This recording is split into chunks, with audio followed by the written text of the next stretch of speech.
Cek sound. Hai guys, aku Evra. Dan aku Yohanes. Apa kabar nih teman-teman semua? Kiranya semoga teman-teman semua baik-baik aja ya. Dan pada kesempatan kali ini kita akan memberitahu ke kalian beberapa fakta menarik tentang Sumpah Pemuda. Penasaran nggak sih apa aja fakta-fakta menariknya? Kita langsung gas aja ke fakta yang pertama. Dan untuk fakta yang pertama, pengertian singkat tentang Sumpah Pemuda. Sumpah Pemuda merupakan hasil rumusan dalam Kongres Pemuda II Indonesia. Kongres tersebut merupakan pertemuan besar pada tahun 1928. Dalam pertemuan itu hadir para pelajar dari seluruh wilayah Nusantara yang tergabung dalam Perhimpunan Pelajar-Pelajar Indonesia. Kongres Pemuda II digelar 3 sesi di 3 tempat berbeda. Yang pertama dilakukan pada tanggal 27 Oktober 1928 di Gedung Katolik Jongenlingenbond atau KJB yang sekarang bernama Lapangan Banteng dengan harapan dapat mempererat semangat persatuan di antara para pemuda. Sesi kedua digelar pada 28 Oktober 1928 di Gedung Java Bioskop yang membahas tentang masalah pendidikan yang sangat penting untuk anak. Sesi ketiga merupakan sesi penutup digelar di Gedung Indonesia Club Gebouw di Jalan Kramat Raya 106. Saat itu rumusan Sumpah Pemuda terlahir.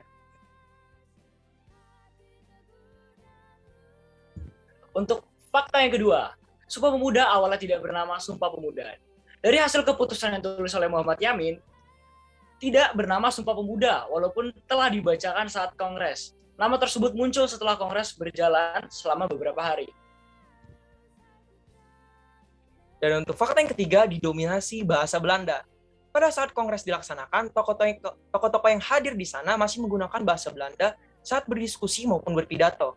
Notulen saat Kongres juga ditulis menggunakan bahasa Belanda.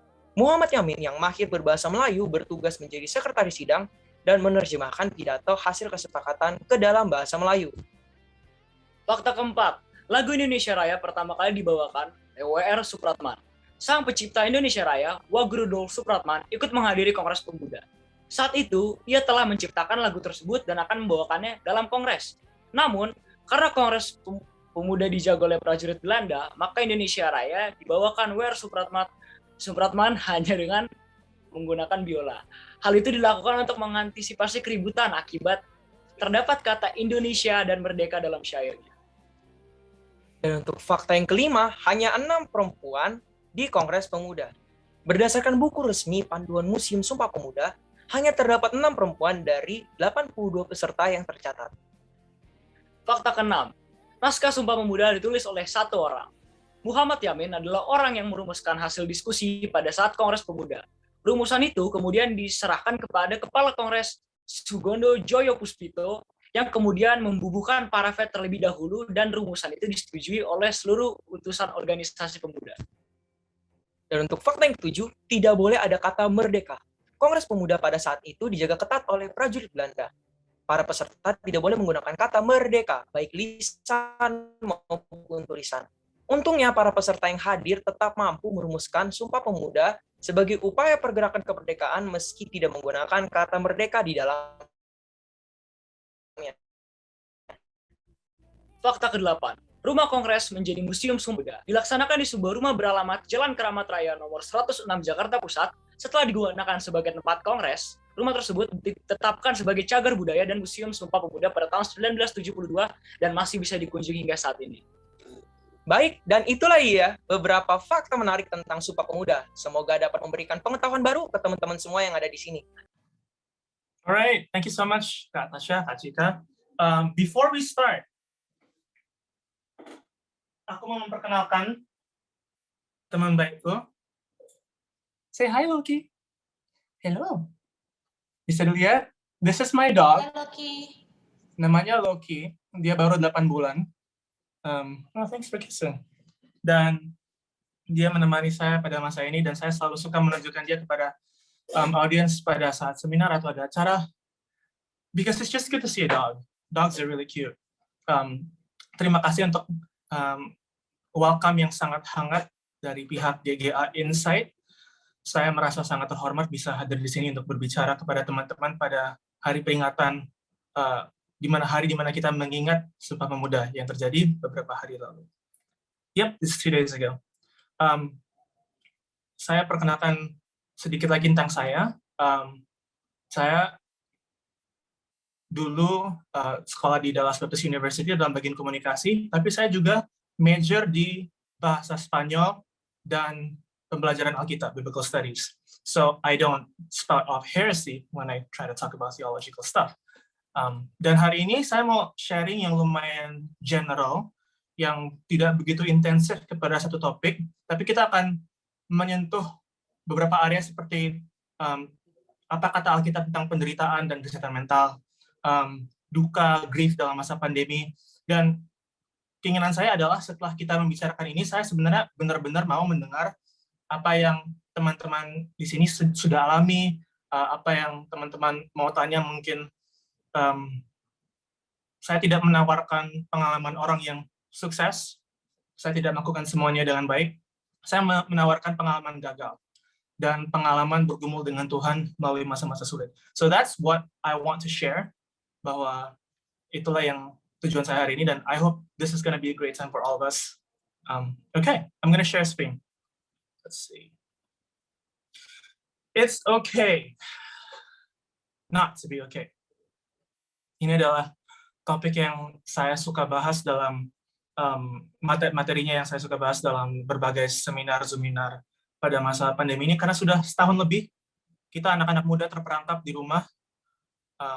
Mungkin pergi ke sekolah, enggak, masih belum ya, banyak orang masih belum, dan mungkin ada yang sudah bekerja, tapi buat sebagian besar kita, mungkin kita terjebak di rumah. We're stuck in a world of screens.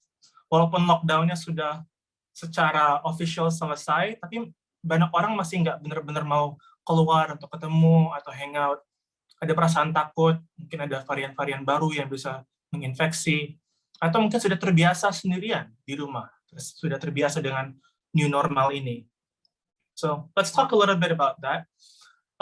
Sebelum saya sharing lebih banyak fakta dan informasi dan hal seperti itu, saya mau sharing cerita saya.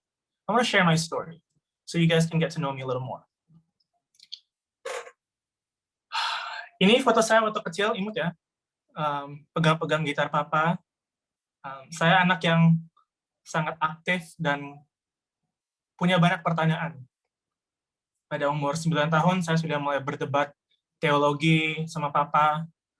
Ini kenapa sih Tuhan menciptakan orang kalau pada akhirnya ditakdirkan untuk neraka? Waduh, papa saya kewalahan. Ini anak 9 tahun kok tanyanya kayak gitu? Nggak tahu nak, tanya sama pendeta ya. Saya banyak bergumul dengan dengan kebenaran-kebenaran kekristenan, dan aku nggak mau nggak mau percaya hanya gara-gara bokap sama nyokap orang Kristen. I don't want to believe just because they do. Aku mau percaya karena inilah kebenaran. Jadi aku sampaikan itu kepada papa, dan aku bilang, Pak, aku ateis. Itu sebenarnya. Itu adalah kondisi hatiku yang sebenarnya. Dan itu adalah masa-masa remajaku, di mana aku lumayan kombatan, melawan orang-orang lain dalam argumen kalau berbicara tentang teologi. Aku skeptik. Aku skeptik akan kasih ayah, akan kasih Tuhan, karena pengalamanku dengan papa juga tidak baik. Papa dulu dibesarkan oleh kakek saya yang alkoholik, yang memukul istrinya, yang suka berjudi. Dia dulu polisi, dia berjudi dengan uang bayaran polisi, dan akhirnya dia tertangkap dan keluarga menjadi miskin untuk membayarkan membayar fine-nya. He did not have a good life, dan aku mengingat itu sambil aku mengingat, walaupun dia banyak melukai aku, menelantarkan aku, dia juga korban dari ayahnya yang sebelumnya. Try to understand a little bit of what happened before. Dan melalui masa-masa remaja aku nggak benar-benar punya figur ayah. Aku merasa diterjunkan ke dunia gadget, ke dunia pendidikan yang berat. Dulu aku SMP-nya di BPK Penabur, IGCSE O-Level International School. That was hard. Dan cara saya coping dengan stres adalah dengan bermain game-game online. Dulu pada awalnya itu ada flash games. We used to play flash games. I don't know if you guys have played those. Main flash games sampai di sekolah juga main-main. Dan sampai akhirnya main ke game online.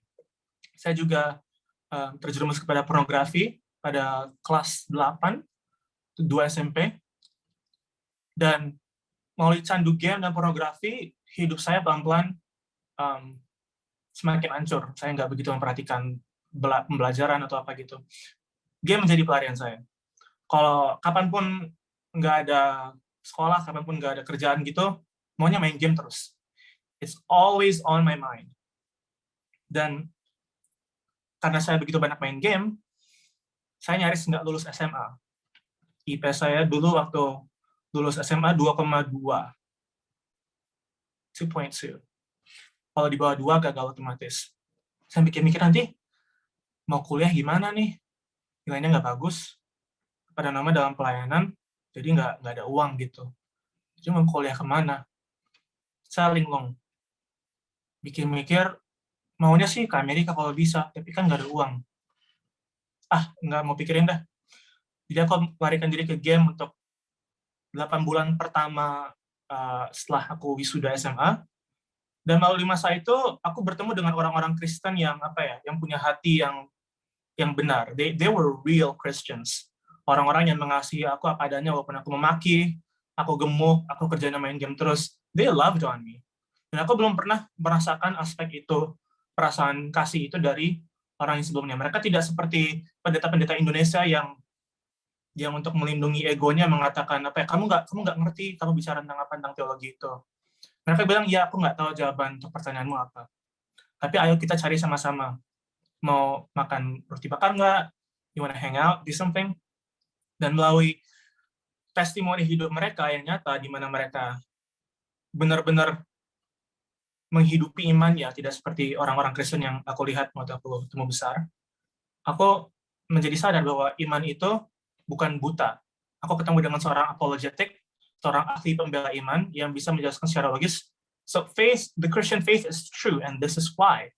Aku berdebat dengan dia, namanya Mr. Fosdal, dan dia menunjukkan kepada aku bahwa percaya kepada Tuhan itu bukan artinya melempar otakku ke tong sampah.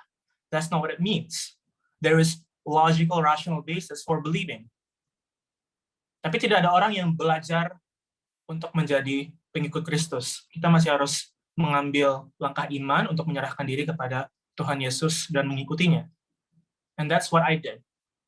Aku minta Tuhan untuk memberikan aku tujuan yang baru, menyelamatkan aku dari hidupku, dan dari situ aku merasa damai. Aku merasa lebih banyak kekuatan untuk menghadapi kecandu-canduku, terutama candu game pada waktu itu.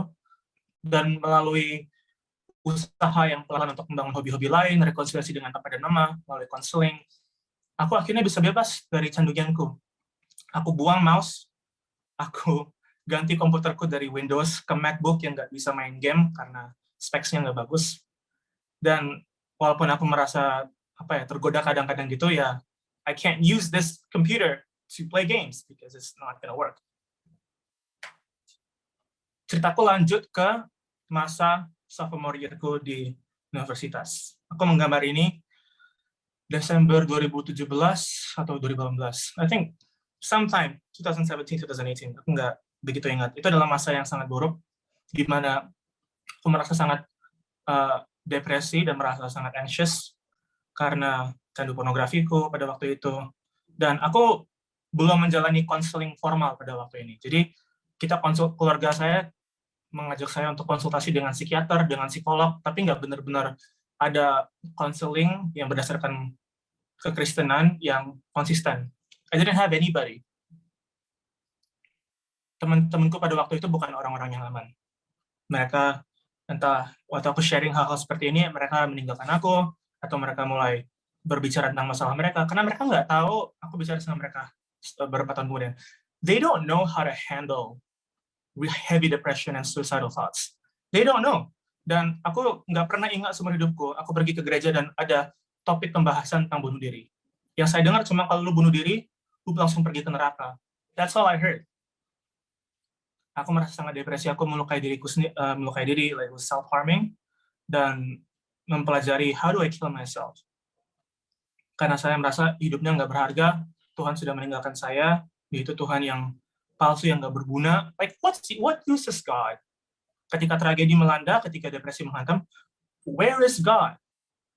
Sepertinya Tuhan menutup tirai, mengunci pintu, dan menggembok jendela. Where is God? Aku menemukan Tuhan melalui tangan dan kakinya, His hands and feet. Aku sharing ke pendetaku, ke satu teman yang bisa mendengarkan, dan mereka rekomendasi pergi ke konseling ya. Walaupun aku sudah tahu, like, I know it's not a bad thing to go, tapi kalau direkomendasikan, yuk pergi konseling gitu, it's like, lu sakit banget ya. Like, you must be really messed up. Aku takut banget pada pertama kali aku pergi ke counseling center di universitasku. I was so scared.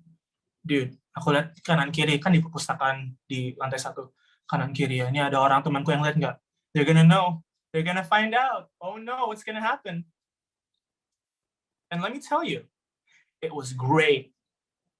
It was fantastic untuk bisa sharing curhat kepada orang yang profesinya adalah untuk mendengarkan dan membimbing dengan baik, membantu kita memproses dan mengelola emosi negatif, pengalaman yang negatif, candu.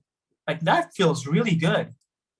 Dan aku merasa sedih karena banyak orang takut dan belum merasakan apa yang aku rasakan melalui 1,5 tahun konseling formal itu. I had 3-4 counselors dalam seumur hidupku. Aku sudah ketemu 4 konselor, dan setiap dari mereka memberikan senjata-senjata pemahaman baru untuk menghadapi masalah-masalah mental dengan iman Kristen. And that was really precious to me. Melalui proses itu, aku bisa bebas dari candu-canduku, dan aku bisa pulang ke Indonesia dan sharing kepada teman-teman sekarang. That was my story. Melalui masa universitas. I drew this. Aku menggambar ini pada masa aku depresi banget, dan aku mengingat, pasti aku nggak sendirian. I'm not alone. I'm not the only one that's not okay.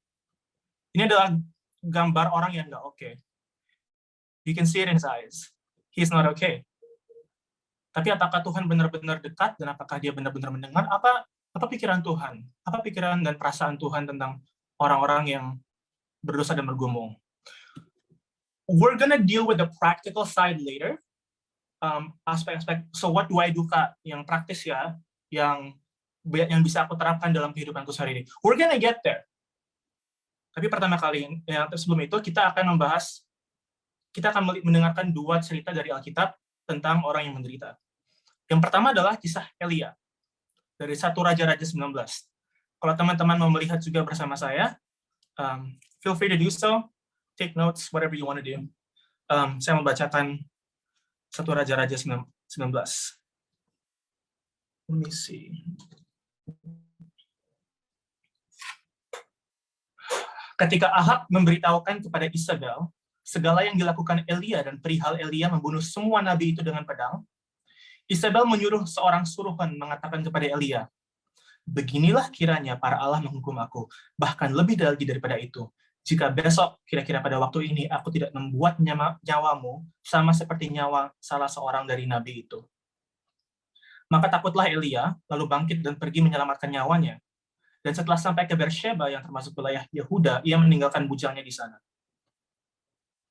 Tetapi ia sendiri masuk ke padang gurun sehari perjalanan jauhnya, lalu duduk di bawah sebuah pohon arar.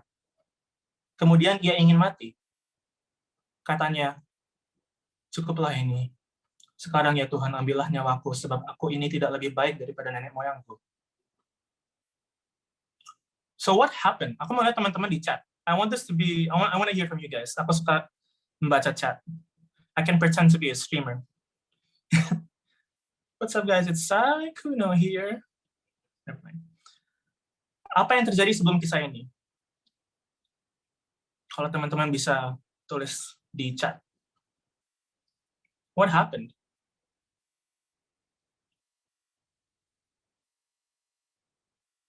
I'm gonna wait until somebody says something.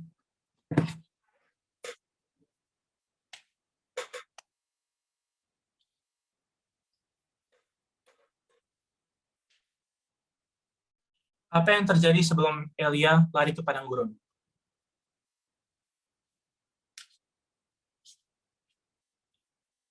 I'm patient, I can wait. Come on, guys.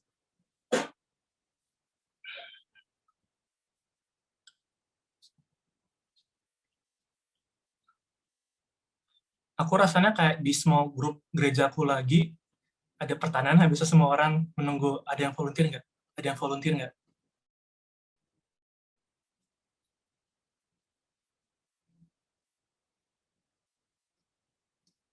Dia dikejar-kejar. Thanks, ini. What else?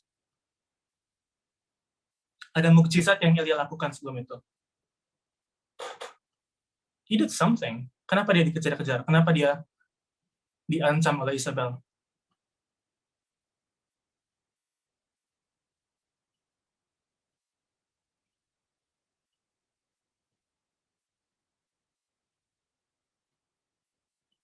Komunitas GGA Insight.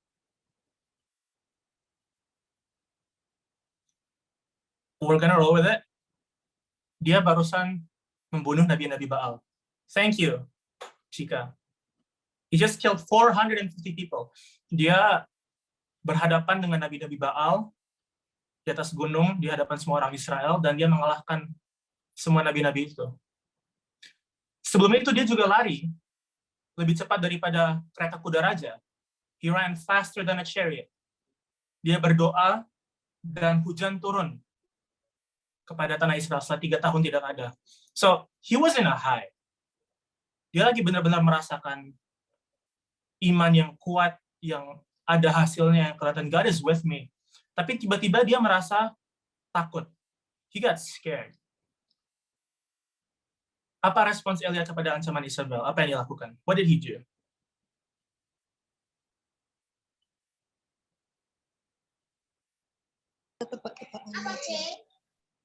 Kalau mau jawab langsung juga boleh.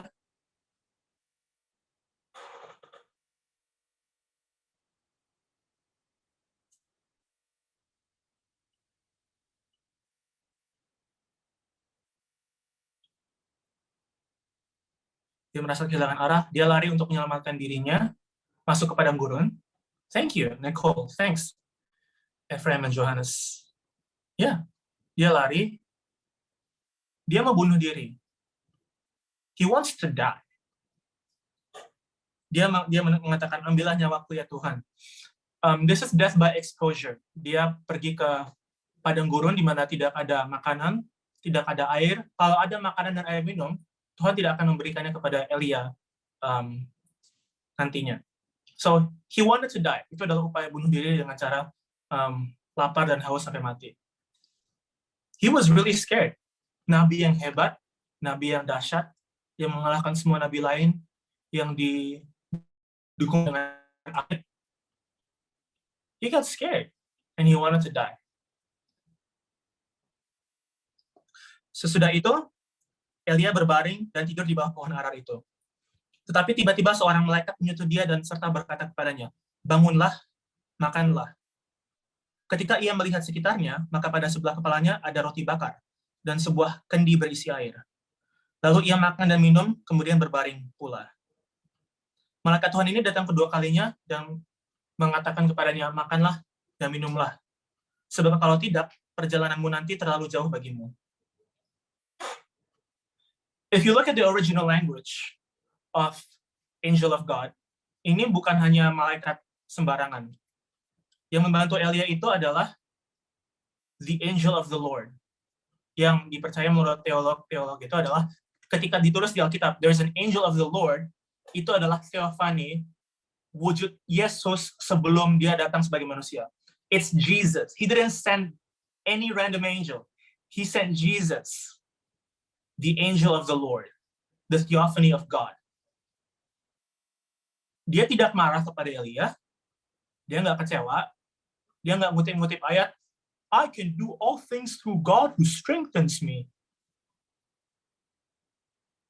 Dia datang, he came. Dia juga memberikan makanan dan minuman. Karena kondisi fisik kita mempengaruhi kesehatan iman dan mental kita. Dia tidak terheran, dia nggak kecewa, dia nggak kaget kalau teman-teman misalnya merasa nggak mau hidup lagi atau melalui candu yang benar-benar menjerat. He's not surprised. Dia mau datang dan memberikan apa yang kita perlukan. He wants to come and provide for us. I have a word to the suicidal bagi teman-teman yang pernah mengalami ini atau kenal orang yang mengalami ini atau sedang mengalami ini sekarang. This is a specific word to you. Aku percaya ini adalah kebijaksanaan dari Tuhan. I want to tell you, bunuh diri tidak otomatis membawa kita ke neraka. It's not a one-way ticket to hell. Jadi kalau kamu mendengar orang bunuh diri, it doesn't necessarily mean they go to hell. It's not in the Bible. Itu bukan dosa yang aneh, yang berbeda, yang lebih parah daripada dosa lain. But kita diingatkan oleh Alkitab bahwa pengikut Kristus gigih bertahan. Followers of Jesus endure to the end. Saya mengingat, walaupun saya mau mati, saya lebih takut sama Tuhan. Nobody wants to die. Kita hanya mau rasa sakitnya itu untuk berakhir. We want the pain to end. We want relief. That's what you really want. That's what I really wanted. Jadi itulah yang kita bisa usahakan. Untuk fokus, how do I get better? What does better look like? Bahkan kalau teman-teman itu punya keraguan tentang Tuhan, you don't believe in God, ada satu fakta yang penting yang membuat teman-teman juga perlu berpikir, is it worth it to try and kill yourself? Kita jauh lebih mungkin melukai diri kita secara permanen daripada bunuh diri. 4 million people think about suicide seriously every year. 40 juta orang. Dari mereka itu 1,8 juta orang mencoba bunuh diri tiap tahun. Dari mereka yang sukses hanya 1 dari 40. 1 in 40, that's your chances of killing yourself. Bagi anak muda 15-24 tahun, kemungkinan sukses bunuh diri itu 1 dari 200. 1 in 200. Laki-laki lebih banyak suksesnya, perempuan lebih banyak mencobanya. Itu perbedaan gender. The fact remains, kamu kalau mau lari dari rasa sakit, kalau mau menghilangkan rasa sakit, this is not the way.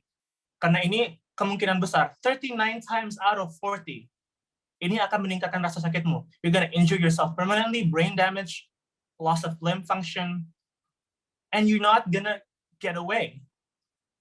So don't kill yourself. It's okay to be suicidal. It's not okay to commit suicide. Aku mau sharing itu sama teman-teman. Okay, moving on. Balik ke kisah Elia. Elia bangun dari bawah pohon ara itu dan dia berjalan 40 hari dan 40 malam ke Gunung Horeb. Itu Gunung Sinai. I've been to Sinai. It's really nice. Ada nenek-nenek tua yang kuat banget, yang fit banget.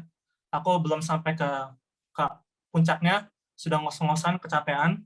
Dia lewat aku dengan cepat dan mengatakan, pick up the pace, young man. Di sana mereka juga jual Indomie. They don't sell anything other than Indomie. They sell Indomie at Mount Sinai. Just a fun fact. Jadi, Elia pergi ke Gunung Horeb, dan di situlah dia bertemu dengan Tuhan. Dan Tuhan bertanya kepadanya, apa kerjamu di sini, Elia? Dan dia bilang, aku bekerja keras buat kamu. Aku berusaha untuk membuat orang-orang Israel percaya kembali kepada kamu, Tuhan. Dan untuk meruntuhkan mesbah-mesbah Baal, dan membunuh nabi-nabi Baal, dan semuanya tidak bekerja. It all went wrong. Mereka menghancurkan mesbah-mesbah Tuhan dan membunuh nabi-nabi Tuhan. Dan hanya aku sendirilah yang masih hidup. Dan mereka ingin mencabut nyawaku. Like, I'm alone. I tried my best, but it's all falling apart. God, help me. Tuhan meminta Elia untuk keluar dari gua itu dan berdiri di atas gunung. Datanglah angin besar dan yang kuat yang membelah gunung-gunung. I have never seen wind strong enough to cut mountains, but Elijah has. Ada angin yang memecahkan bukit-bukit batu, tapi tidak ada Tuhan di angin itu. Dan sesudah angin itu datanglah gempa, tapi tidak ada Tuhan dalam gempa itu. Dan sesudah gempa itu datanglah api, tetapi tidak ada Tuhan dalam api itu. Dan sesudah api itu datanglah bunyi angin sepoi-sepoi basah. Dan disitulah Tuhan. He is there to listen. Dia bertanya, what are you doing here? Apa kerjamu di sini, hai Elia?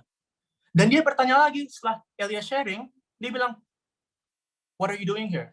Dia bertanya hal yang sama. Dan Elia kembali lagi mengulangi semua yang dia katakan.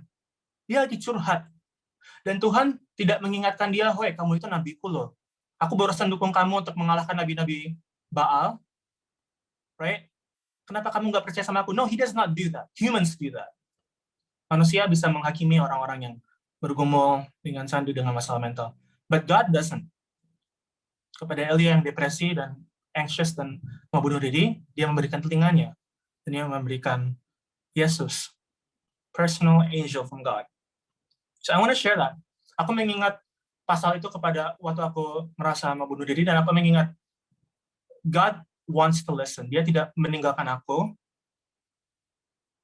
Dia akan mengizinkan hal-hal yang buruk untuk terjadi. Dia akan mengizinkan tantangan-tantangan yang aku tidak paham kenapa dia berikan tantangan ini kepada aku. Aku merasa ini nggak mungkin. But he is there with you, with Elijah, with me. Yang kedua adalah Yesus dan Lazarus. Yohanes 11. I'm gonna try and speak a little quicker. Mungkin teman-teman semuanya sudah mendengarkan kisah Lazarus. Lazarus adalah bestinya Tuhan Yesus. They were best friends. Hanya ada sedikit orang yang Tuhan Yesus kasih. There were very few people yang Alkitab sebut, this is one who Jesus loves. Ada Yohanes dan ada Lazarus. Jesus loved them. Tapi ketika Lazarus sakit, dia nggak datang. Dia menunda 2 hari. Bagi teman-teman Lazarus, keluarganya Lazarus, Martha dan Maria, murid-muridnya, mereka tahu Yesus bisa menyembuhkan dia. He could have come. Jaraknya itu 10 kilo. Dia bisa datang. He can come for sure. It's so close. Tapi dia menunggu 2 hari untuk jalan 10 kilo untuk menyelamatkan sahabatnya. What were they thinking? Mereka merasa kehilangan harapan dan bingung. Probably like us when we wonder, God, kenapa sih masa pandemi ini terjadi? Kenapa sih papa atau mama kehilangan pekerjaan, atau kenalanku meninggal, atau ada masalah keuangan, atau aku nggak tahu masa depanku kemana? Kenapa sih aku depresi? Aku sudah berdoa, aku sudah berusaha sekeras-kerasnya, tapi aku masih nggak bisa lepas dari candu. Kenapa sih Tuhan? You can heal me. Why don't you? Tuhan Yesus nggak benar-benar sering menjelaskan alasan kenapa tragedi terjadi. Ingat, Ayub tidak pernah mengetahui alasan untuk penderitaannya. He never found out why he had to suffer. Tapi melalui penderitaan itu, dia mengenal Tuhan, dan Tuhan menebus pengalaman Ayub dengan yang menguatkan kita. We learn from his story. Dan ketika Yesus kehilangan sahabatnya Lazarus, dia menangis. Di bahasa aslinya ketika dikatakan Yesus memang mengasihi Marta dan kakaknya dan Lazarus. Ketika dia meratapi Lazarus, orang-orang Yahudi di sekitarnya yang terbiasa melihat orang meratap dengan kuat. They are used to seeing people like berteriak kepada langit, merobek bajunya. They're used to that. That's their culture. Tapi ketika Yesus meratap buat Lazarus, mereka heran. Dan mereka mengatakan, look at how he loved him. Lihat betapa Yesus mengasihi Lazarus. Tapi kenapa dia tidak menyembuhkan dia? Aku mau mengingat Yesus yang meratap itu, yang meraung-raung, yang menggeliat di tanah. Is that extreme? Karena aku mengingat walaupun kita mungkin menderita untuk kemuliaan Tuhan, untuk belajar sesuatu yang penting, it doesn't change the fact it hurts. And it's okay to hurt. It's okay to not be okay. Jesus was not okay. He was not okay, by the way. Dia benar-benar meratap dengan keras. But he understands this is going to be redeemed. Ini adalah buat hal yang baik. Yesus memanggil Lazarus dari makamnya dan membangkitkan dia lagi. Dia masih meratap begitu keras walaupun dia tahu dia akan membangkitkan Lazarus. Karena Tuhan akan menebus penderitaannya, tidak berarti bahwa penderitaan itu tidak menyakitkan. Just because God's going to redeem your story doesn't mean you have to pretend it's okay. It's not okay, and that's okay. God gives you license for that because Jesus did that. I love this story. Dan aku mau kita mengingat beberapa kunci kebenaran. Kalau lagi melalui masa-masa sulit ya, mungkin teman-teman sedang oke-oke aja. Good. Enjoy the good times. Remember this for the bad times. Kita mengingat Ratapan 3 ayat 22-23, karena walau Tuhan mendatangkan susah, ia juga menyayangi menurut kebesaran kasih setianya. Karena tidak dengan rela hati ia menindas dan merisaukan anak-anak manusia. Dalam bahasa Inggrisnya, God does not willingly grieve the children of man. It's not personal. Dia nggak benci kamu. He doesn't want you to suffer because it's fun. It's not hate. Kadang-kadang kalau tragedi dan penderitaan itu benar-benar membuat kita mempertanyakan karakter Tuhan. We question God. Are you really good? Joni Eareckson Tada, mungkin teman-teman sudah pernah dengar dia. Dia orang yang pada usia dini remaja, 16-17 tahun, dia ada kecelakaan, jatuh, dan dia kehilangan fungsi dari leher ke bawah. Ketika sudah 1 tahun lewat, ini dia kan dulu anak cewek Kristen yang taat, pergi ke gereja, dan lain-lain gitu. Tapi setelah kecelakaan itu terjadi, dia merasa marah sama Tuhan. Dan dia punya teman namanya Steve Estes. Dan Steve ini hidupnya itu nggak sengsara banget. Yang paling buruk yang terjadi sama dia itu adalah nilai tes yang jelek. That's about it. Tapi ketika dia melihat apa yang terjadi kepada temannya Johnny, dia berpikir kepada dirinya, kalau kebenaran Tuhan tidak bisa membantu orang seperti Johnny, Alkitab dan Tuhan itu nggak ada gunanya. Christianity is useless. Dia membenturkan kebenaran yang dia tahu tentang Tuhan dan Alkitab dengan realita kehidupan yang penuh dengan tragedi. 3 bulan mereka belajar bersama Alkitab, they study the Bible together. Dan melalui proses itu, Steve mengatakan kepada Johnny, Tuhan mengizinkan apa yang dia benci untuk mencapai apa yang dia kasihi, apa yang dia inginkan. He permits what he hates to accomplish what he loves. Dan dia benci pemerkosaan, dia benci depresi, dia benci perang, dia benci kematian, dia benci semua itu. He hates it. But dia lebih menghargai perkembangan kita, pertumbuhan kita. Dia lebih menghargai orang-orang datang dan diselamatkan untuk mengenal dia dan pergi ke surga. He values that more. 1 Petrus 1 ayat 6-7. You may have had to suffer grief in all kinds of trials, so that the proven character of your faith, more precious than gold, which perishes even though refined by fire, may result in praise, glory, and honor at the revelation of Jesus Christ. Karakter dan iman itu lebih penting bagi Tuhan daripada kenyamanan dan kekayaan kita. It's more important. This is why God allows life to get hard. Ada kisah Vanessa Randall Risner, seorang perempuan yang pada usia 28 tahun, dia punya 2 anak putri, dia punya suami yang setia sama dia, mengasihi dia, dan tiba-tiba dia mendapatkan penyakit yang parah, yang pelan-pelan menghancurkan fungsi otot-ototnya, dan dia dari suka melukis, dia dari suka bekerja, semua itu hilang, dia nggak bisa lagi bekerja. Pada akhirnya suaminya meninggalkan dia, mencari wanita lain. Anak-anaknya menjadi ateis karena you trust God? Look at what God did. Look at him. Where is God? Anak-anaknya menjadi ateis. Dan dia benar-benar merasa terpuruk. Dia berdoa untuk God save me, God save me. That salvation never came. Dan dia akhirnya harus benar-benar bergumul dengan siapa Tuhan dan apa tujuan hidupku. Dan dia sadar pengalaman penderitaannya itu mendorong dia untuk lebih dekat dan lebih bergantung kepada Tuhan dari apapun yang sudah terjadi dalam hidupnya. She used to have a good job, she used to have a husband, happy kids, tapi melalui semua itu dia nggak benar-benar peduli sama Tuhan. She doesn't really care. Tragedi memaksa kita untuk mengenal Tuhan. Who the heck are you, God? And that's good in the end. Aku bersyukur untuk pengalaman misalnya mau bunuh diri atau pengalaman jadul, karena itu membantu aku mengenal Tuhan, dan aku tahu aku dikenal Tuhan lebih baik daripada banyak orang Kristen di Indonesia.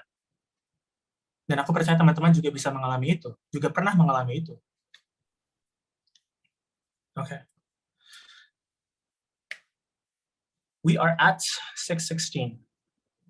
Ada waktu tanya jawab nanti. I'm gonna go through the rest of this material quickly. Aku mau sampai dengan cepat. Satu hal yang penting yang kita perlu pahami melalui masa penderitaan dalam pandemi itu adalah banyak dari kita mengalami kehilangan. We all lose things. Dan ketika kita kehilangan, kita mengalami grief. You might have heard about the stages of grief yang ada, denial, bargaining, acceptance, hal seperti itu. Ini ada framework yang lebih sederhana. Untuk 1 sampai 2 bulan pertama, ketika kita kehilangan sesuatu yang sangat besar, kita mengalami rasa marah dan penyangkalan. Ketika temanku kehilangan ayahnya, aku bicara sama dia, aku jelaskan tahap-tahapan ini. Dia barusan kehilangan ayahnya hari sebelumnya. Dan dia bingung. Dia tidak percaya ini sudah terjadi. He didn't really believe that happened. Dan aku jelaskan kepada dia, this is normal, this is part of the process. Kemudian dia masuk the village of despair. Itu adalah masa di mana kita nggak percaya Tuhan itu baik, di mana kita merasa tidak ada harapan lagi, like there's nothing good that will come out of life. Dan proses ini berlangsung 6 sampai 18 bulan. It's 6 to 18 months. Bagi kehilangan yang besar, if you lost a parent, or if you have a breakup in a relationship that was very important to you, kita perlu waktu yang sangat lama untuk meratapinya. Dan mungkin kita mengalami ini lagi, merasa kehilangan harapan ketika ada misalnya ulang tahun mama yang sudah meninggal, in reminders and birthdays, anniversaries, Natal, it reminds us again. Dan kita merasa seperti kita kehilangan iman, kita kehilangan harapan. This is normal. Kita harus melalui proses ini untuk mengalami pemulihan. You have to experience despair. You have to experience not trusting God sebelum kita bisa mengalami pemulihan dalam Kristus. Yang terakhir adalah the village of new beginnings. Mungkin setelah beberapa bulan setelah kehilangan orang tua atau kehilangan pekerjaan atau kehilangan masa depan, pandemi ini membuat a graveyard of dreams. Mungkin impianmu untuk kerja ke luar negeri, untuk pergi ke universitas A, B, atau C, atau hal-hal yang kamu rencanakan untuk masa depanmu hilang. After you go through the first 2 parts, you can start believing again. Kita bisa berharap, percaya bahwa, okay, aku akan coba lagi. We're gonna start again. Beberapa bulan lalu sebelum aku punya Loki, aku beli anjing puppy. Namanya Tofu. Hari pertama aku dapat dia nggak mau makan. Hari kedua aku bawa ke dokter, dia punya parvo. Itu virus yang benar-benar membunuh anak-anak anjing yang kecil. Aku bawa dia ke klinik, aku ambil banyak, aku bayar uangnya. Kita usahakan sebisa mungkin, tapi dia akhirnya mati. Tofu died. 2 hari aku kenal dia. Aku udah benar-benar, I bought him toys, aku belikan dia kandang, makanan, everything. Dan seminggu setelah itu aku berpikir, why? Aku baru beli dia, ini dapat virus dari breedernya, dari penjualnya. I loved him. Walaupun baru 2 hari. Why, God?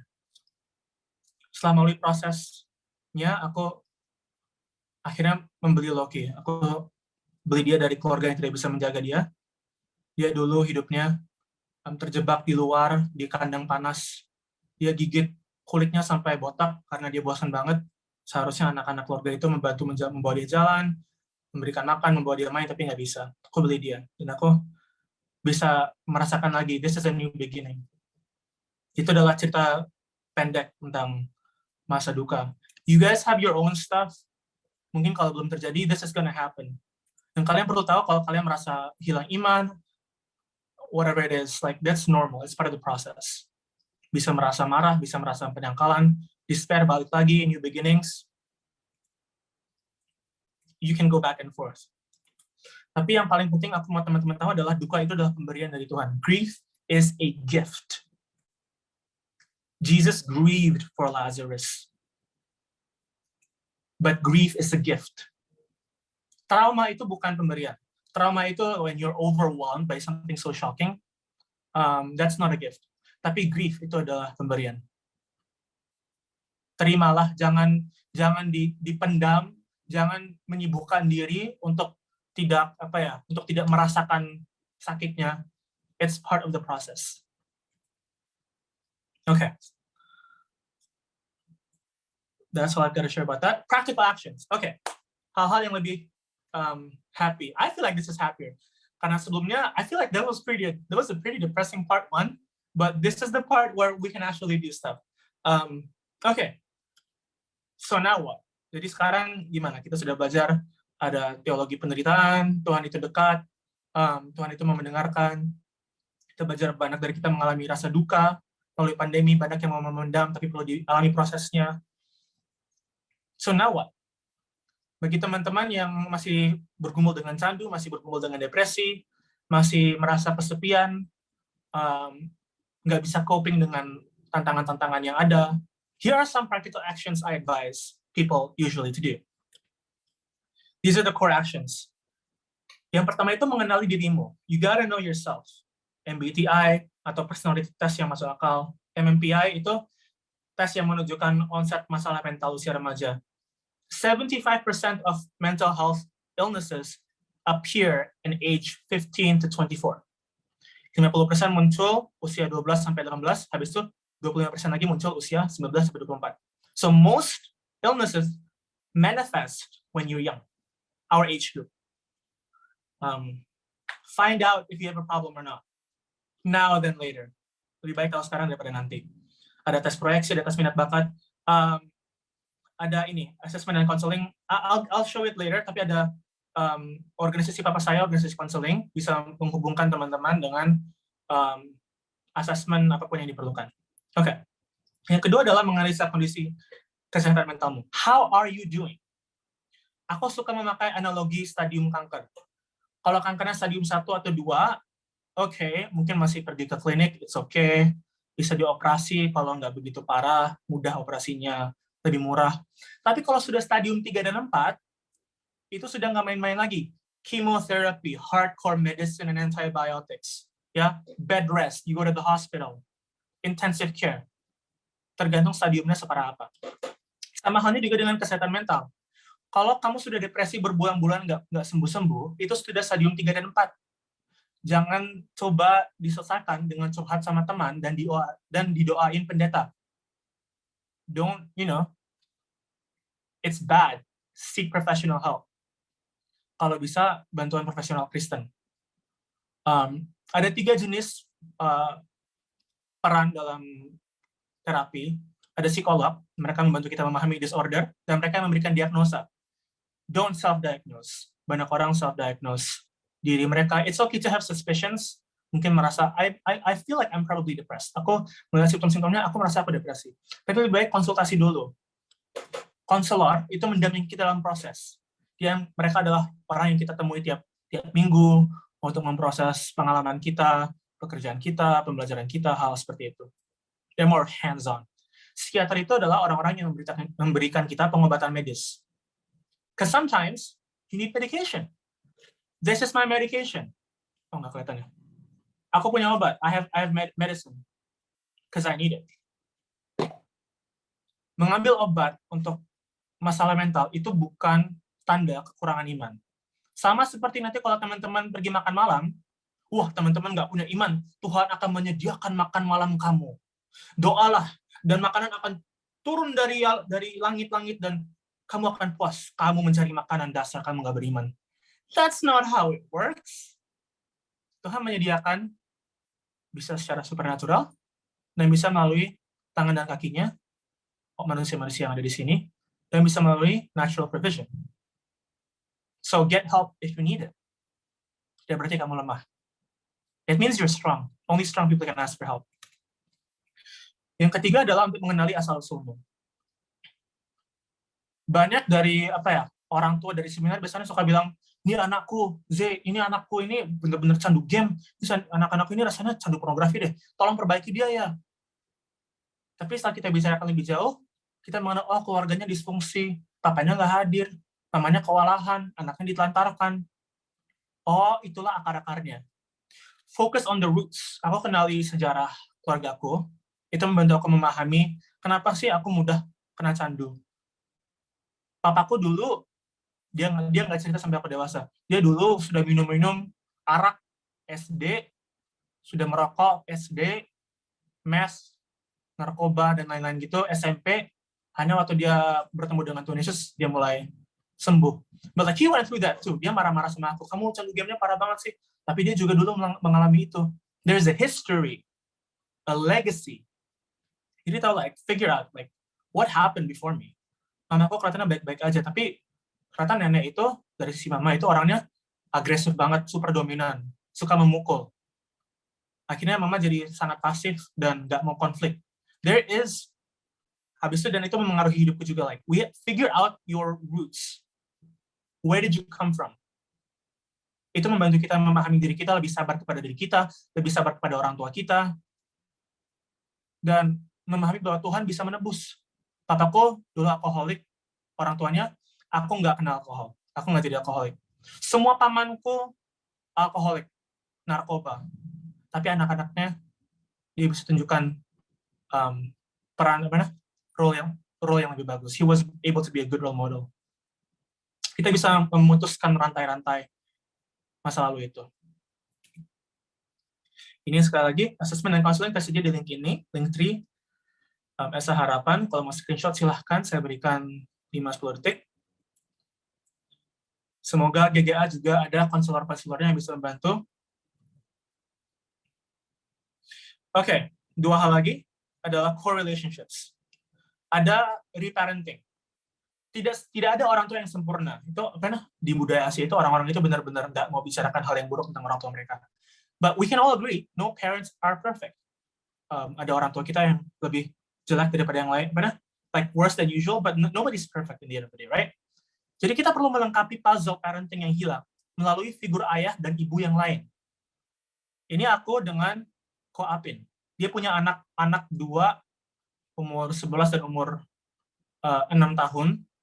Dan itu adalah usia anak dia di mana aku nggak pernah mengalami kasih dari ayah. Jadi aku tempeli dia, kalau kita lagi hiking atau pergi makan kemana gitu, aku lihat bagaimana cara dia mengasihi anaknya. How does he love his kids? Bagaimana cara dia mendengarkan istrinya? How does he lead his family? Itu adalah contoh di parenting. Mungkin teman-teman punya orang tua yang ada yang lebih dingin, ada yang terlalu hysterical, ada yang depresi, dan ada hal-hal yang hilang yang perlu diisi dengan role model orang lain. Find reparenting figures for you. We all need it. Yang kedua adalah mentoring. Aku punya 5 mentor pada masa kuliahku. Ini salah satunya, namanya Tante Susi. Dia anggota gereja aku di Amerika. Dia kepala perusahaan yang ada 6.000 orang. She was a big head honcho. Dan walaupun aku pada awalnya itu aku nggak kenal siapa-siapa di gereja, nggak apa gitu, kita menjadi teman dan dia membimbing saya untuk mengembangkan ide-ide bisnis, untuk menghadapi masalah-masalah mental karena dia punya anak-anak seumuran aku gitu, yang juga punya masalah mental, punya masalah anxiety, yang pernah coba bunuh diri. Saya bisa belajar dari figur di parenting dari dia, bagaimana cara untuk menjadi orang tua bagi anak-anak yang bergumul dengan masalah mental. Something my parents can provide, and that's okay. Nanti waktu kita jadi orang tua, kita juga nggak sempurna kok. Find people who can mentor you, kakak-kakak di gereja, seperti Ko Apin, Tante Susi. Find people in your church that can mentor you through your problems, yang sudah melalui candu game, yang sudah melalui candu pornografi, yang sudah melalui depresi. Find those people, they are there. God will provide. Ask. Yang terakhir adalah get a pet. This is my personal advice. Kalau teman-teman ada ruangan di rumah, bisa jagain dia, get a pet. Aku suka anjing. You will live longer, less stress, dan kita terpaksa untuk beraktivitas beraktivitas dengan lebih konsisten. Misalnya aku kalau nggak mau bangun pagi, aku harus bangun pagi karena aku harus kasih Oki makan. I have to feed him. He's my responsibility. Aku harus bawa dia jalan. Kalau nggak, dia jadi stres, dia jadi destruktif di rumah. So I am forced to change my lifestyle because of my responsibility. Kita harus merekayasa lingkungan kita, mendapatkan anjing, ikut klub, mengambil internship, whatever it is, yang bisa membuat kita bergerak ke arah yang lebih baik. Aku dulu waktu aku cendekian, aku ikut drama klub sekolah. Dan itu memaksa aku untuk pergi tiap minggu. We're gonna practice, we're gonna rehearse, we're gonna do this show. Dan itu membantu aku tidak begitu tergantung kepada game, tidak begitu tergantung kepada pornografi. I love the idea of getting a dog. Get a dog if you can. Sudah 6:30. Yang terakhir, I want to share one last thing. I do spoken word poetry. Itu adalah bentuk puisi yang nggak benar-benar rumit, tapi memberikan gambaran yang kuat. I'm gonna speak it in English. Aku tanya kakak-kakaknya tadi, mereka bilang it's okay, you can speak in English. Dan ini adalah Astronaut. Aku menulis puisi ini untuk acara puisi universitas tahun lalu. Dan aku menulis ini sebagai cara aku memproses pengalamanku pada masa pandemi. I wrote this piece as a letter. It's my attempt to share what had happened to me, to my family and friends. It's based on my childhood dream of becoming an astronaut. Now, it should be obvious from the fact I'm sitting here instead of in NASA that I have failed. But you will see that in a way, I did fulfill that dream. I dedicate this piece to those of you who have been to the dark side of the moon. This is Astronaut. Dear Mom and Dad, did you remember what I wanted to be when I was a kid? When I was a kid, I wanted to be an astronaut. I was captivated by pictures of the Apollo mission to the moon. I would lean over the living room chair to get closer to my screen, as I could enter the cockpit if I pitched my chair far enough to give my mother a heart attack. I was tired of trying to keep up with adults when they walked. I wondered if my footsteps could rival theirs if only we were on the moon. I wanted gravity to go on a long vacation while I explored the solar system. I wanted to befriend the stars and walk on the surface of the moon for myself. You let me dream that dream for a few years, but do you remember what you told me, Dad? Dad, you told me I needed to come down from space and land a realistic job on Earth. But look at me now, Dad. I'm in space. My room has become a spaceship, and I am an unwilling astronaut orbiting around the world in a one-man capsule while the Earth beneath me burned. But don't worry about me. I've got my friends right here with me. Have you met my newest friend? Mask comes with me wherever I go now. Phone, keys, wallet, mask. I've only known him for a few months, but he has become as familiar as my breath. I proposed to my phone the other day. And I know what you're thinking, but it's not that weird because we're pretty much married already. We were together all summer long. I'd stay up all night gazing at her and fall asleep under the dim light of her screen. Her soothing voice distracts me from the stillness I didn't know silence could scream. I know you miss me, Mom. I miss you too. But it's okay. It was harder for us to meet when I was on Earth, when I was in America. You were on one side and I was stuck on the other. But did you know we astronauts orbit the Earth 16 times a day? If you look up on a clear night sky, you might see me pass by like a shooting star. And maybe if we both made a wish, I'd be able to come home for Christmas. And I'll tell you everything I've seen and all the places I've been. You'd be so proud of me. I met a flight of comets dancing around the sun. They are dressed with stardust like robes of many colors. Joseph, if you look close enough, you'd be able to see my hopes for the future etched upon their skin, slowly burning away like Icarus, having flown too close to reality. I didn't know you could feel nostalgia for a future that never was. I discovered life beyond our little blue marble.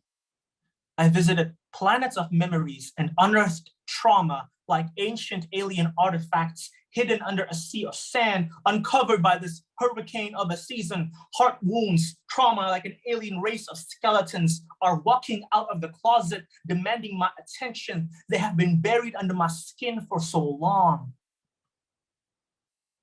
I lived in the dark side of the moon, and I fell in love with Lady Midnight. She is an old lover, all too familiar to those who cannot find sleep.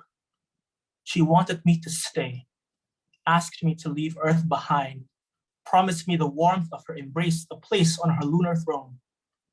She told me to take my helmet off and breathe in her void. I placed my hands on the seal of my helmet, ready to accept her invitation. But I stopped. I looked around, saw only dust and shadow, saw her dry bones and sunken cheeks. I realized her promises are empty. So I bid death goodbye and left her standing there. I have a home to go back to. She still waits for me, and I may visit her from time to time, but I know I will never stay. Midnight can never be my resting place because I was made to dwell among the stars with Trinity. Dear Mom and Dad, I hope you're doing well. Only time will tell when I'll see you again, but in the meantime, please keep an eye out for shooting stars and make a wish for me, will you? With love, your son.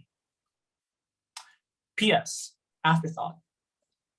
To my friends new and old, if you've been wrestling with the skeletons in your closet and grieving for a future that has died, if you've been wary of your pilgrimage and thinks often on how to end it yourself, I want you to know your loved ones may be worlds away, but your heavenly Father is not.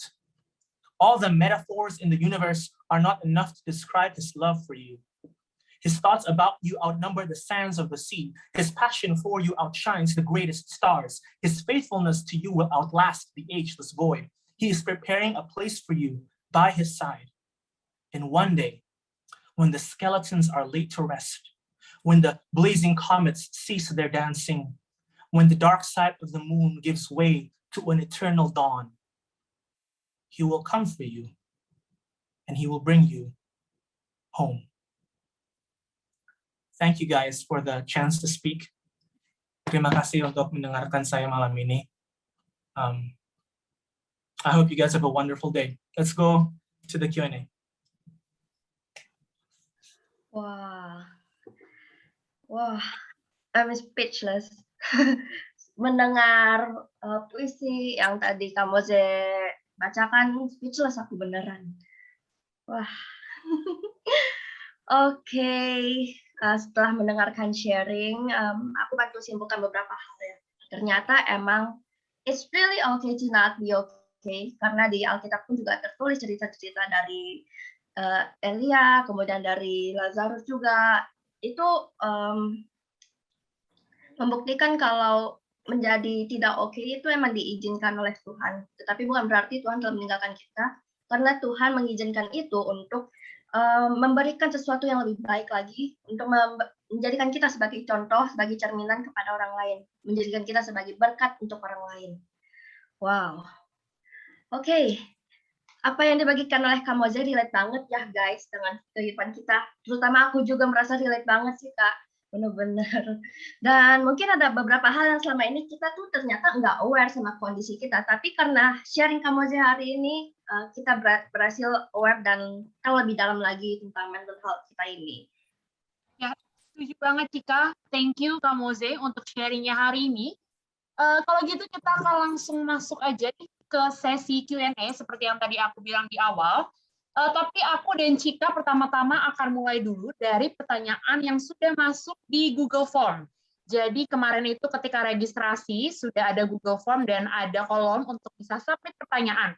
Jadi kita akan mulai dari situ, tapi jangan khawatir untuk kalian yang mungkin pertanyaannya baru muncul sekarang, nah kalian bisa menggunakan fitur raise hand atau bisa langsung ketik aja di kolom chat. Cuman kayaknya lebih enakan langsung raise hand ya, biar bisa interaksi dengan Kak Moze langsung nih.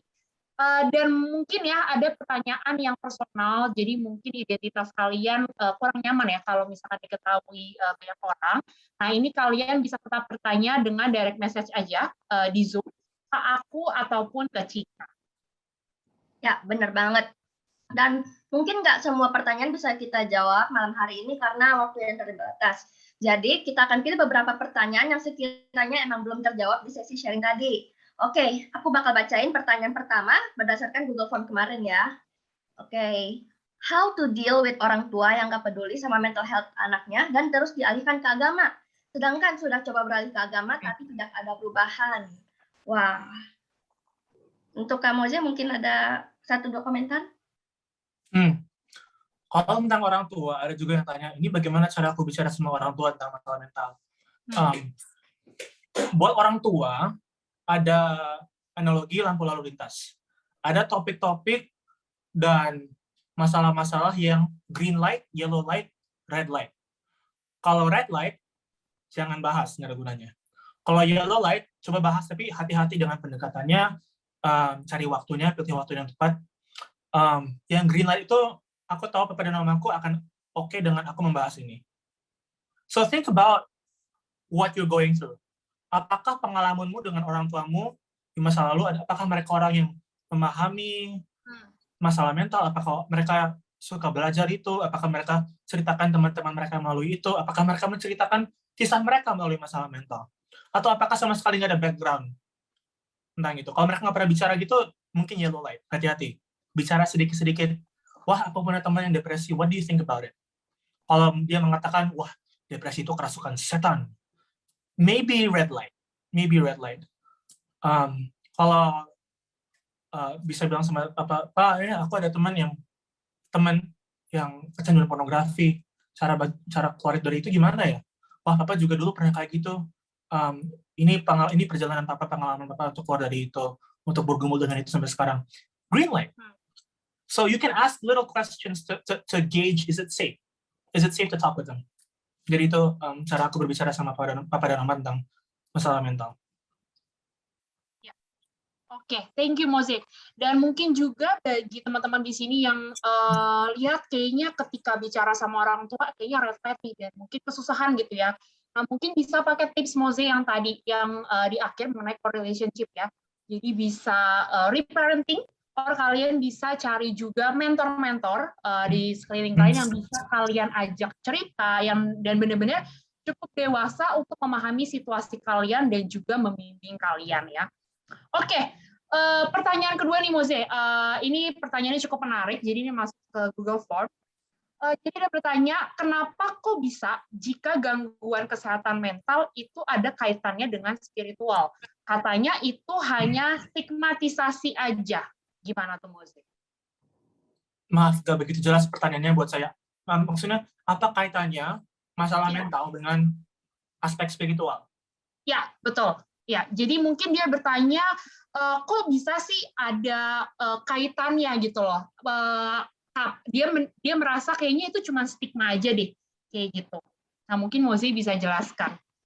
Kita makhluk yang punya tubuh, fisik, emosi, dan roh.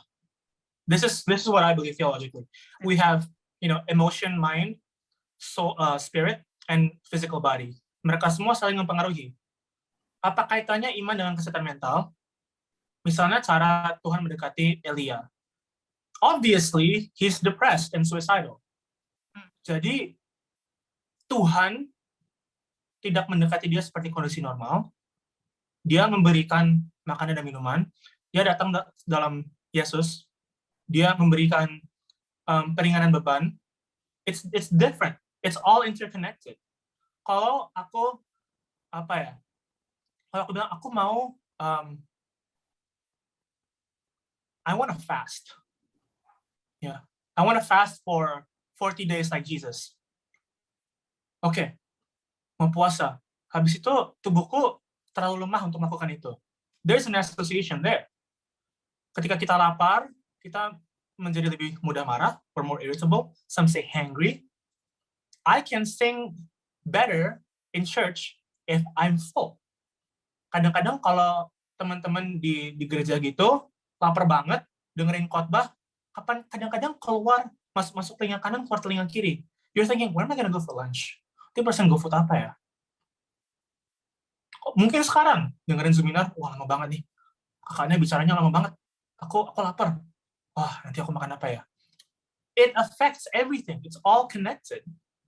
Kalau orang depresi, dia bisa benar-benar nggak percaya Tuhan itu baik. It can be a thing. Walaupun dia tahu secara teori Tuhan itu baik. But experientially, it's completely different. Masuk di otak, nggak masuk di hati. It's all connected. Thank you, Mozi, untuk jawabannya. So, it's all connected ya, guys. Dan mungkin kita bisa masuk untuk teman-teman yang mau bertanya langsung. Mungkin ada bisa langsung raise hand aja. Jadi kalian bisa langsung bicara nih di Zoom, bisa langsung interaksi juga dengan Kak Moze. Aku berikan kesempatan yang mau bertanya secara langsung sebelum kita masuk ke pertanyaan yang sudah masuk ya. Di direct message aku juga sudah ada nih, dan juga di Google Form. Silakan.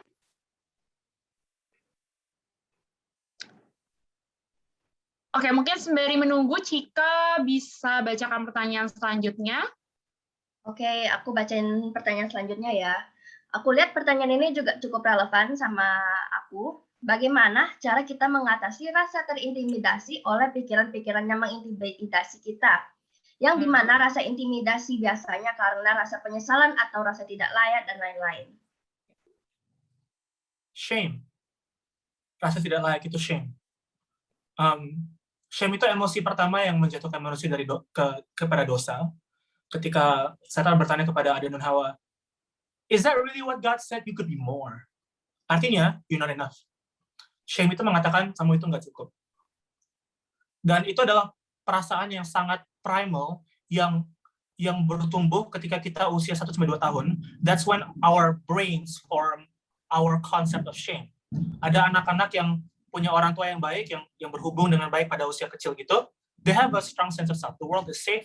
I will be helped. I'm okay. Ada orang-orang yang nggak merasa aman, ditinggal terus, nggak diperhatikan. Jadi mereka cuma besar dengan merasa the world is scary. I'm not enough. I'm worthless. Jadi kalau merasa bergumul dengan rasa malu, just know, kamu tahu semua hal yang benar secara teori, tapi ini termasuk perasaan. We have to solve the experience. You know what's true, but you have to experience what's true. Buat aku, untuk menghadapi rasa malu, aku pecandu pornografi, aku menjijikkan, aku apalagi ya, aku pecandu game yang gemuk, yang pergi ke warnet terus. How do I reconcile that with my identity? Aku mengingat teman-temanku yang mengasihi aku, apa adanya. I remember them. Kita menghadapi shame happens in relationships. Ada buku yang bagus banget namanya The Soul of Shame by Dr. Kurt Thompson. Ada di slide terakhir presentasiku. Dalam The Soul of Shame dia menunjukkan bahwa untuk menghadapi rasa malu, rasa tidak layak, itu karena sumbernya adalah kejadian-kejadian dengan orang lain, terutama dengan caretaker pada usia kecil. Kita harus menghadapinya dengan hubungan yang aman, safe relationships, loving relationships. Harus bertemu dengan orang-orang yang mengasihi kamu padanya. Bagaimana caranya, Kak? Well, waktu aku dulu candu game, komunitasku apa? Remaja-remaja laki-laki lain yang bermasalah, yang kerjanya main game terus. Am I gonna find wise love there? Probably not. Probably not. Waktu aku ke Amerika, aku ganti komunitas temanku. Aku cari orang-orang yang suka belajar, yang punya hobi-hobi yang berbeda. Ada yang suka fotografi, ada yang suka lari, dia ngajarin aku cari lari. I find these relationships. Aku sharing ceritaku mungkin kepada 40-50 orang gitu. Ada banyak yang menolak, ada banyak yang merasa, kamu orang yang gagal dan rasanya gitu. Bisa aku nggak diperhatikan lagi. But there are a few, ada orang-orang tertentu yang kita punya membangun hubungan yang erat. And that is where I find my strength to fight shame.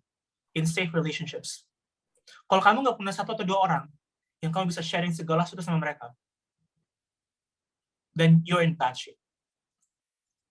Everything. Everything.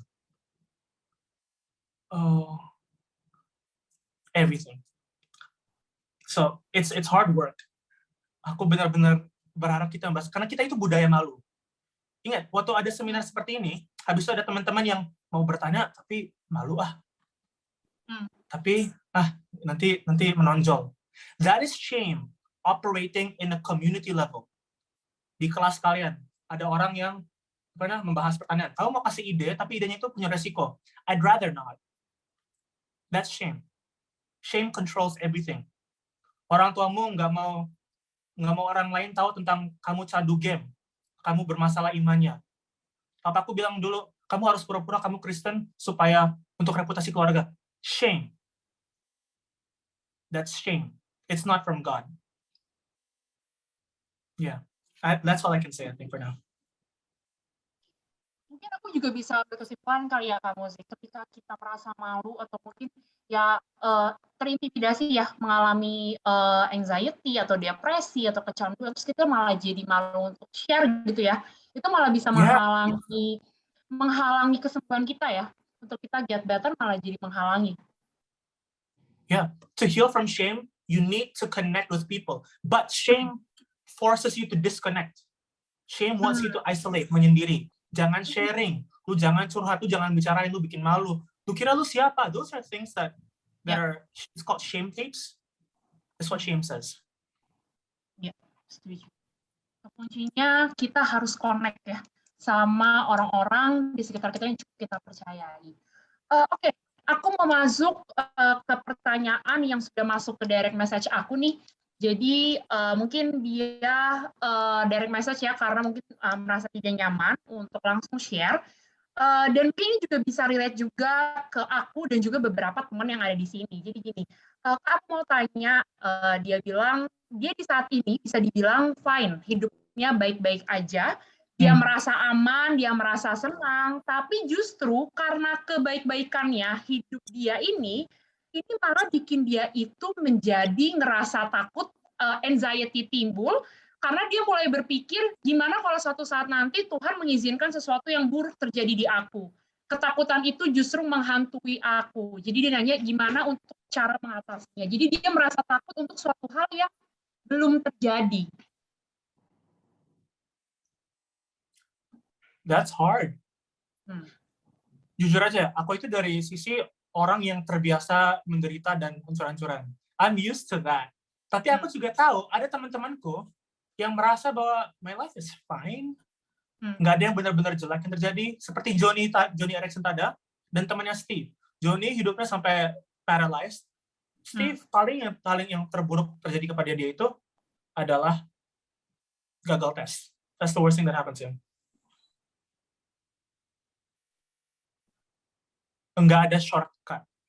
There is no shortcut. Tips cannot help.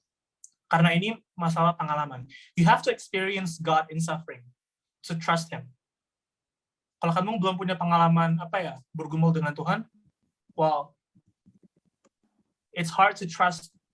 Kalau aku belum pernah naik Garuda Indonesia, kan aku nggak tahu ini kualitasnya gimana. How is this gonna go? When I think about anxiety, something bad is gonna happen. That is the problem. That something bad already happened. What is it? It's the fact that you have bad anxiety problems about things that's going to happen. It's a bad thing. It already happened to you. Perbedaan anxiety dengan takut yang sehat itu, kan kalau kita punya rasa takut yang sehat, ada singa di depan kita, kita lari, kita takut. Make sense? Anxiety itu rasa takut yang nggak masuk akal. Temanku anaknya Tante Susi pernah mau bunuh diri, kelas 3 SD gitu, dia nggak sukses. Dia coba taruh kantong plastik tapi masih bisa bernapas di dalam mobil. Dia kira dia bakal habis udara. That's not gonna work. Tapi kenapa dia kayak gitu? Karena dia takut di sekolah dia nggak boleh copot sepatunya dan dia gatel. Anxiety doesn't always make sense.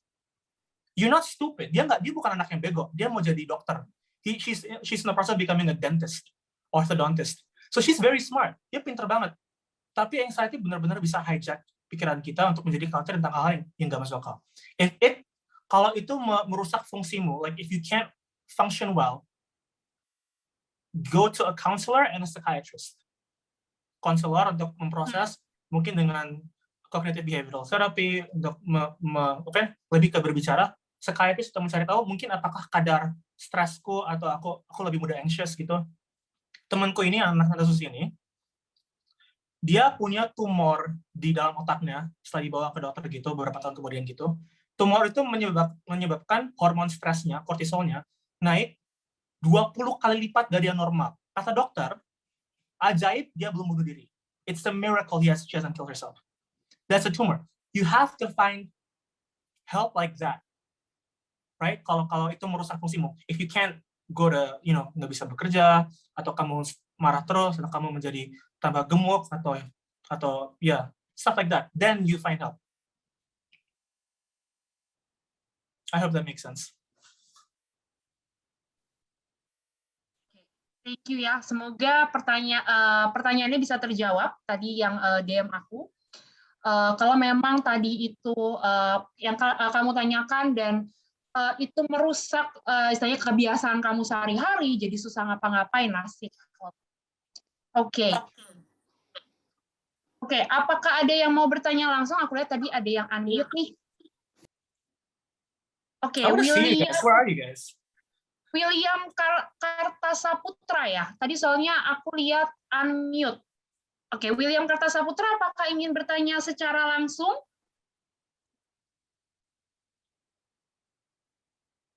Oke. Tidak ada, sorry, kepencet tadi. Oh, oke. Apakah ada nih yang mau secara langsung bertanya, bisa raise hand aja. Cika mungkin boleh bisa bertanya untuk pertanyaan selanjutnya. Apakah ada yang masuk ke DM kamu? Untuk ke DM masih belum ada di aku. Mungkin ada yang masih malu-malu nih, boleh banget. Boleh ke DM ke aku atau ke Kak Tasya ya. Nah, ini ada pertanyaan yang masuk juga, Moze, ke DM. Oke, karena waktu kita terbatas, jadi aku rasa ini last question. Oke, jadi pertanyaannya gini. Kak, aku mau nanya, papa aku itu kan lagi kena stroke, terus dia pola pikirnya itu agak berbeda dengan orang lain. Tapi dia mempunyai hal-hal yang masih belum sepenuhnya itu bisa dimaafkan gitu. Mungkin dia merasa si orang yang bertanya aku ini dia belum bisa memaafkan papanya. Dan dia merasa kayaknya itu dia harus memaafkan atau enggak ya, tapi gimana caranya untuk dia bisa memaafkan papanya ini gitu. Tapi papanya masih dalam keadaan stroke ini gitu. Dan ya tadi ya pola pikirnya berbeda. I love this question. Terima kasih untuk siapapun yang bertanya tadi. How do you forgive? Tuhan Yesus, apakah kalau aku ditampar berkali-kali, 77 kali, 27 kali, aku harus memaafkan, mengampuni? Ada 3 aspek mengampuni. Yang pertama itu mengampuni, is forgiveness. Yang kedua itu rekonsiliasi. Yang ketiga itu percaya. And these are 3 different things. Kalau mau mengampuni, itu wajib. We have to forgive. Sebagai pengikut Yesus, kita diwajibkan untuk mengampuni. Tapi, mengampuni itu tidak sama dengan memberikan kepercayaan dan tidak sama dengan rekonsiliasi. Kalau Bapak saya seminar kepada pasangan-pasangan yang sudah divorce gitu, mereka banyak yang bingung, waduh, aku harus mengampuni ex-ku ya. Jadi apakah artinya aku harus kembali lagi sama dia? Enggak. Mengampuni itu dari satu sisi, it's from you to God. Mengatakan, Tuhan, aku mau berkomitmen melepaskan orang ini dari rasa dendamku. Bantu aku, help me. Itu proses yang nggak instan terjadi. But it's one-sided, itu melibatkan emosi. You're regulating your emotions according to faith. Yang kedua itu adalah rekonsiliasi. Itu 2 sisi. Nggak bisa rekonsiliasi kalau kedua belah sisi tidak bisa membantu. You cannot reconcile with somebody who doesn't want to. Nggak bisa. Tuhan mengampuni seluruh dunia. Dia tidak bisa rekonsiliasi kepada semua orang. Karena nggak semua orang mau rekonsiliasi sama dia. It takes 2 sides. Jadi kalau aku sama papa, ada hal-hal yang kita sudah rekonsiliasi, ada hal-hal yang dia belum bertobat. Rekonsiliasi itu melibatkan perubahan sikap, perubahan perilaku. It involves action change. Forgiveness involves emotional management. Forgiveness. Trust. memberikan kepercayaan. Kita jangan berikan kepada orang yang tidak layak. Jadi kalau ada orang yang pernah melukai kamu, bilang, maaf ya, habis itu melukai kamu lagi, jangan berikan dia kepercayaan yang sama. He doesn't deserve it. You can forgive someone without trusting them. You can forgive someone without giving them your trust. Aku mengampuni papa dan mama, tapi ada aspek-aspek di mana mereka belum bertobat lah, kurang belajar lah, dan aku tidak memberikan kepercayaan kepada mereka. Aku berikan kepercayaan itu kepada orang lain, mendengarkan topik-topik tertentu. Mungkin kalian bisa mengampuni papa dan mama, mungkin sibuk banget, melantarkan gitu, tapi tidak berarti kamu harus expect mereka akan hadir buat kamu. Just because you forgive them doesn't mean you give them the trust. Trust follows results. Kalau nggak ada buktinya, jangan berikan kepercayaan. Itu sama seperti memberikan berlian kepada babi. Don't give pearls to pigs. Yeah, you have to forgive. It's hard, I know. Itu proses yang mungkin perlu bertahun-tahun, tergantung besar lukanya, apakah sudah kudisan atau sudah dibalut sebelumnya. Siapa teman-temanmu yang bisa membantu kamu memproses, apakah kamu dibantu konselor, apakah kamu kondisinya lagi set. Jangan marahi dirimu karena kamu lambat mengampuni. It's a back and forth progress. Maju 3 langkah, mundur 1 langkah. Jadi aku mengampuni papaku atas melantarkan aku pada waktu aku masih kecil gitu. Habis itu 1 hari lagi dia marah nggak jelas gitu karena dia stres gara-gara kerja, marah lagi aku, mundur 1 langkah. Aku berdoa, aku bicara sama Tuhan, maju 7 langkah. Habis itu ada konflik lagi, turun lagi, balik lagi. Habis itu aku pergi ke konseling, maju lagi. It's a back and forth process. That's about it. Thank you, Kak Moze. Kak, boleh ya satu lagi pertanyaan, karena ini, oke ya, teman-teman, satu lagi pertanyaan. Jadi dia ini sudah submit ke form dan juga dia direct message ke aku lagi. Nah, aku rasa ini juga pertanyaan yang menarik yang bisa ditanyakan. Jadi dia tanya, how to feel something again?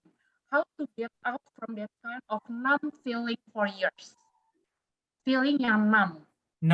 Numbness. It's a real problem. Ketika kita numb, banyak dari kita meredam perasaan. That's what it feels like to numb. Kita meredamkan perasaan kita dengan berbagai hal.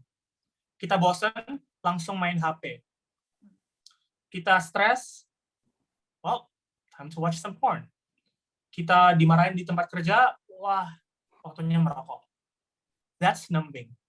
Dan pelan-pelan itu mengubah otak kita untuk menjadikan coping mekanisme yang nggak sehat untuk menjadi pelarian kita. So, we're really used to numbing. Kenapa? Dulu anak-anak itu Anak-anak itu bisa main kelereng, bisa nggak risih gitu loh, ditinggal 5 menit, nggak tanpa HP. Dulu kan anak-anak bisa aja. Tapi sekarang, kalau nggak ada HP, mati mereka. They're like dead. Karena kita sudah benar-benar membiasakan otak kita untuk mendapatkan instant relief, instant gratification. So when we feel numb, terutama pada masa pandemi gitu, itu adalah tanda kita belum mengizinkan diri kita untuk merasakan rasa sakit. Maybe it's overwhelming. Itu bisa menjadi cara kita untuk survive karena kita nggak punya coping mekanisme. Sebelum pandemi aku bilang sama orang, kamu hangout sama orang, pergi sama orang kemana gitu, pergi ke mall, pergi kursus kemana gitu. Tapi kan hal seperti itu sudah susah ya, lebih susah pada masa pandemi. So it's okay to be numb for a while. It's okay kalau kamu bisa survive. Asal kamu tahu bukan itu, that's not your destination. It's a setback. It's temporary.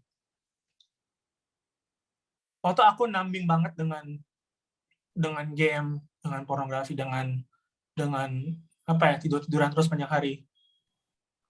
Yang membantu aku untuk merasakan itu adalah hubungan-hubunganku yang masih ada. I still fight to walaupun aku nggak banyak teman dulu, aku memperjuangkan teman-teman yang sudah ada. Take a walk. Olahraga itu untuk mengalahkan numbing. Exercise is the most important thing. Bukan baca Alkitab. Curhat itu bahkan secondary. You need exercise. Kalau otakmu nggak sehat, it's hard to fight temptation. Kalau otakmu, exercise is so healthy for the brain, it's crazy. But to fight numbing, perjuangkan hubungan-hubungan relasi yang sudah ada. Exercise. Nggak usah harus, you don't have to run a marathon.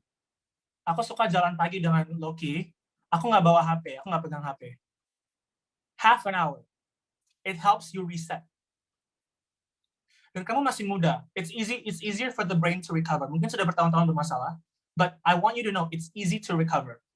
Karena otak kita masih muda. It's still growing, it's still healing. It heals faster than adults. So don't lose hope. I always recommend kalau sudah numbing bertahun-tahun, itu sudah stadium 4, go get a counselor. Tell them what's going on. Maybe you need some medication. That's okay. Sama seperti kalau kamu patah kaki. Don't hold back. Aku akan teguh. Aku punya iman. Aku bisa hidup dengan kaki patah. No, that's stupid. Don't do that. I think that's all I got.